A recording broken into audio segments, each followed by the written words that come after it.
What's going on, everybody? This is Dave from This is Pop Punk Promotions. I'm here with Eric from April from Hamilton, Ontario, Canada. How's it going, Eric? Good, buddy. Thank you for having me. Of course, man. Really appreciate you coming on. Let's dive right into it. So, when and how did April form? April has been something I've been working on for a little while. I had a son pass away a few years back. Kind of stepped out of the music for a little bit, started writing some tunes for a few years. It just never felt right with the right guys. And then in November of 2018, within 6 weeks, I put a band together and went in the studio and recorded 3 songs just because I did some work for a studio and they paid me in studio time. So it was kind of made some phone calls to some buddies and hey, I got these tunes and everything just clicked. We went in, banged these out, and we did our first show of April 2019. So we've been quick turnover time with 2 years COVID, and things are happening pretty fast for us, but it's been good. It's been a lot of fun. So we're doing good. Is that where you got the name from? Yeah. So my son's birthday was in April, April 27th. So we, instead of his name was Alexander, you didn't want to call the band Alexander or anything like that. So I just chose the name April. Yeah. That's sick, man. That's really, really cool. So we kept, just keeps them around. My kid, I have 5 kids. They're all very active with the band. They're always, helping with music videos or merch and anything like that. Carrying gear, that's important for my kids. So I have my own little roadies, but yeah, this was my way of keeping Xander close with me throughout all this chaos. So Raising them right, dude. I love it. yeah, it's having a lot of fun with them. So every parent should be like that. Yeah, you know what? Honestly, it's cool. My kids, they're into it, and they all enjoy the music, and they all, we go to the studio, and I get the tracks back to here, and my kids hear it before the rest of the guys in the band do. So it's, they're very, very. They've got the inside scoop. That's sick. Yeah, for sure. So you guys released Situations in January. How's the response been to it? It's been very good. Things have been really well. We did the first video for Love that came out, I believe, last March. That took off really well. We didn't want to drop everything right away during COVID, just because we wanted to make sure we could go out and market things. We dropped Situation, things shut down again. Now with things reopening, we are getting a great response. We just did our own hometown show called April Mania last weekend, 2 weeks ago, April 23rd. And honestly, it was great turnout. We packed place. It was good. Everyone was involved. It was great. So we're looking forward to this summer. I think May, we're just taking some time to start working on the full CD. And then hopefully, summer months, we'll hit it hard and get right back out there. Heck yeah. So who did you guys record it with, and how was the process? It was good. So we went to a place in Burlington called B-Town Sound. We tracked all the stuff there. What usually happens first is that I sit at home and I'll write the songs on acoustic guitar. The drummer PJ then comes over. Him and I will sit down. He has an E-kit at my house. So him and I will sit down and kind of just play out the parts, track it on the MacBook, just get a rough demo. We'll send it out to our guitar player in Toronto, Stacy. He'll get some parts down. And in the meantime, I'll start working on lyrics and stuff. Then the 4 of us will get in a room and we just kind of finalize how this is going to work. This is going to go here, change, minor changes, whatever we got to do. Then so we took the first time we went to the studio, we did 2 songs. So we did all the live guitars and bass and drums off the floor. And then Stacy went in and did his lead stuff. And then we did all the vocal tracks, so all the lead vocals, and then all the gang vocals and stuff like that.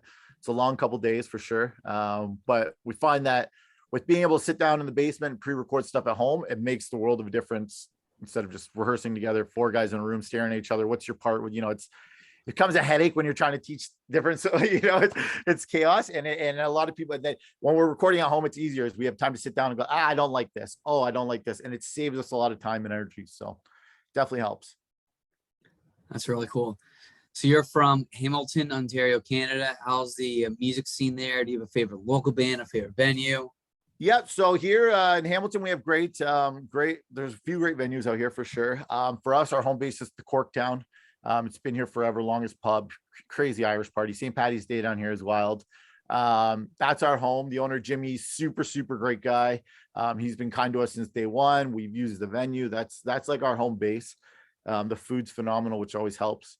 Local bands, we've done a couple shows. This band, Jesse James Medicine Show, they're phenomenal. 2-piece rock and roll. These guys kick ass, like Chuck Berry meets Johnny Cash type stuff. Very, very cool. Very, very awesome stuff. So those guys are great. And And a lot of it's a lot of musicians that aren't in bands at the moment, but that have helped guide us along the way too, like more mentors, right? So like my father, Tyson Malash, he's in a lot of bands, he's done a lot of stuff toward the States and stuff. He's been a big mentor to me. I have another, like I call him like my second dad, Carl Anderson. He's a drummer from Toronto. He's really guided us, really kind of, gives us the ass kick, like, guys, get your shit together, So we're lucky in that sense. So not only just the musicians, we have like the bar, and then we have close friends and family who have done this before that are kind of helping us in the right direction too, right? So That's sick. yeah, we're lucky in that sense. So who are your biggest influences? With April, I think a lot of the big sound, like is a lot of like the radio rock stuff. Theory of a Dead Man's a big one for us. 3 Days Grace plays influence. Me, like I'm into like Van Halen. I love Van Halen. New York punk stuff like the Ramones, the Trash Brats, Degeneration. I'm into that stuff. But I do listen to a lot of like hip hop and stuff too, right? So lately I've discovered Bad Flower. I don't know if you're familiar with them. I just picked them up recently. They've got this like cool vibe going too. So I'm open to a lot of stuff, but mostly, yeah, like I'd say Theory of a Dead Man's is one of the bigger influences on this band for sure. So if you could tour with any of those bands, which one would it be? Whoever's got the biggest bus. No, I honestly, I don't know. We're definitely looking. We're looking. We play with anybody. We the good thing with April is that we have that sound where we can play with the rock and roll guys. We can play with the punk guys. We can, we've done a set of all acoustic songs. We work out well with everything. We're not bad guys to work with. It's very just sing along rock and roll. So we're lucky in that sense, right? We love to play. So you guys are like a octopus. You're all over the place. 100%. Yeah. We've done some shows where it's like, we did this, it was like some Battle of the Bands thing at a place called the Moose and Goose here in Canada. And like, we were like, I think it was like, we were like doing rock and roll band. And like before us, there was like punk band, there was like a grunge band, a bunch of metal bands. And I'm like, holy crap. Like but it went over well. We had a great response. Everything was good. We were going to the finals and stuff like that, just little things like that. So it was cool. It's, we get along. So that's really cool. So now I'm going to ask you some non-music questions. It's a good way for me to get to know you. I did this with the other bands I interviewed. Are you ready? Yeah. All right. First one, favorite sports team. For hockey, Toronto Maple Leafs. Football, Philadelphia Eagles. Who's your favorite player? For Toronto Maple Leafs, I like Mitch Marner. With the Philadelphia Eagles, whole new lineup this year. It's crazy, but I do like Jalen Hurts. I'm a Hurts guy. I'm not gonna lie. A lot of guys are not a big fan of his, but I'm digging what he's doing. So, you know what they say down there: trust the process. That's right. Oh, holding on. Best vacation that you've been on? Vacation, I think going down to California a few years back was probably the best. We didn't go down with the band, but it was just a week to go away and check out the clubs and just hang out on Sunset Strip. That was pretty cool. Where in California did you go? Right down into Hollywood, West Hollywood. Yeah. Did you see any celebrities? No. Maybe I'll be honest. I was pretty drunk the whole time I was down there. It was pretty ace, You when don't you really walk in the strip, it's a long strip. So Very cool. So if you go back in time and talk to one world leader or person of influence, who would it be? oh man. I honestly don't know. Like person of A influence. dead musician counts as a person of influence. Okay. Well, if it's a person of influence for me personally, I'd go back and talk to my son. I don't know if that's hard or not, but yeah, I would definitely, that'd be one more conversation I would love to have. That's for sure. That's really cool. So if you had $1 million and you could donate it to any charity, which one? Probably the Sick Kids Hospital, Diabetes Foundation, or MS is another one that's just come around, at least like that's attached stuff to my family recently. So that's another one for sure.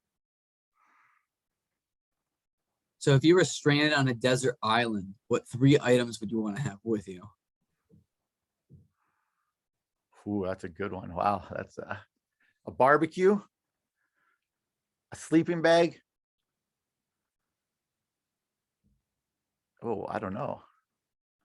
And a guitar I'd eventually have to get good at it if I was stranded on an island. So yeah, guitar. There's some different answers. I like it. Yeah.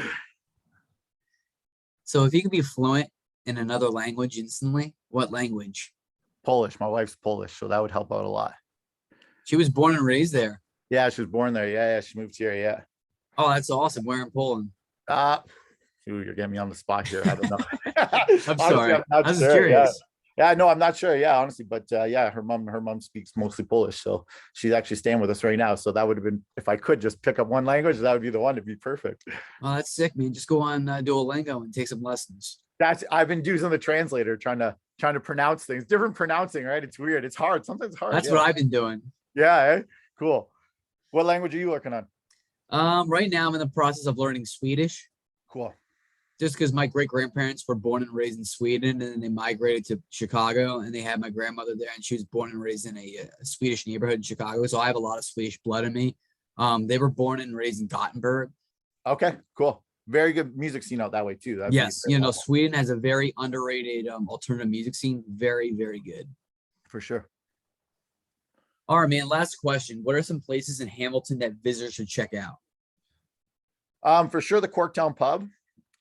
There's lots of cool little clubs. The Lazy Flamingo, it's on a street called Hess Village. That's kind of like the party town. Lazy Flamingo is the cool little hangout bar. It's a cool little rock bar. It's super cool, live entertainment all the time. The Corktown's got different stuff every day of the week. For food, there's a place down in the North End called the Galley Pump, the best roast beef dinner in the city. And the portions are ginormous. I'm telling you, this is the best place to go for food. So I'm getting really freaking hungry now. yeah, I'm just gonna drive up there now. just come. I got a couch for you to crash on. You come up, we'll go get roast beef together. Oh, heck yeah. Well, I really appreciate you, man, coming on and chatting it up a little bit. The support means the world to me. No, cheers, Dave. Thank you so much. Everything helps for us for sure. When you get up here, let us know. We're taking you out. Absolutely, man. Just gotta get my passport updated first. That's mine. I know. I got to update mine too. I know. Crazy. I know. That whole process stinks. COVID but thing it slowed is what it is. everything right down. You couldn't Yeah. do a single thing, and now it's open and everybody's going. It's nuts. You can't keep up with it. Yeah. So for the people that are going to watch this later on, where can they find your music at? We're on Facebook and Instagram at aprilmusic.xo. YouTube, same thing, at aprilmusic.xo. We don't have Twitter at the moment.